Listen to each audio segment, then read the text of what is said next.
So the Holocaust Educational Trust, they do a essay competition every year to send students to Auschwitz. And the whole point about it is they're meant to show an interest in going to learn.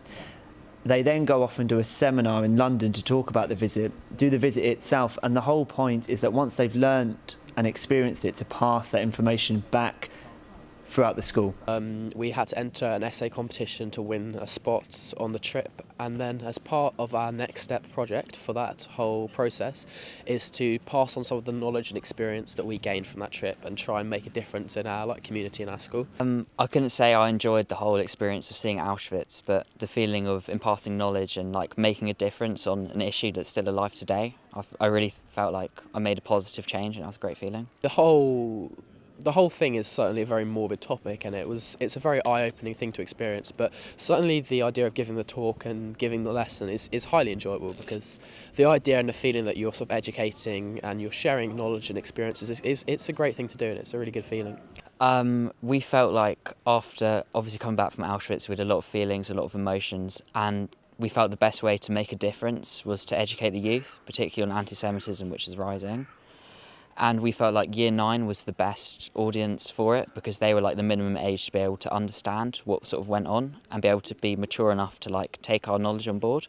We wanted to interact with them, talk with them, each, individually speak with each person and, ask them what they thought and get each individual views. They wanted the kids to get actually involved in an active way, and they wanted them to think about what their possible role could have been in the Holocaust. I felt like both parts of it were equally important, so obviously the only way to communicate the knowledge to a group is to obviously stand in front and teach them.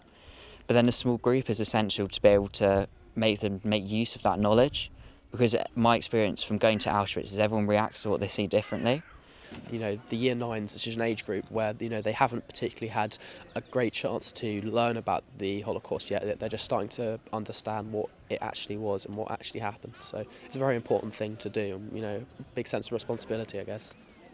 They're very mature, you could tell that they took this seriously, they definitely understood what happened, and they really took our messages on board, and they had some great questions. I think it's good because not everyone can learn from sitting down and listening to someone talk about it, and it's good for people to learn by doing something. They did really well, and their confidence was really good, and they didn't shy away or anything. They did really well. Instead of just reading about it in books and seeing videos about it, they were actually there, and I think that helped them quite a lot, and they got the message across very well, I think. There's many adults that would refuse to stand up in front of 100 students. So the fact they both did that and did it so well, so coherently, so fluently, and targeted it to the audience incredibly well, I thought they did a fantastic job. They made me a very proud teacher today. I'm very proud of them.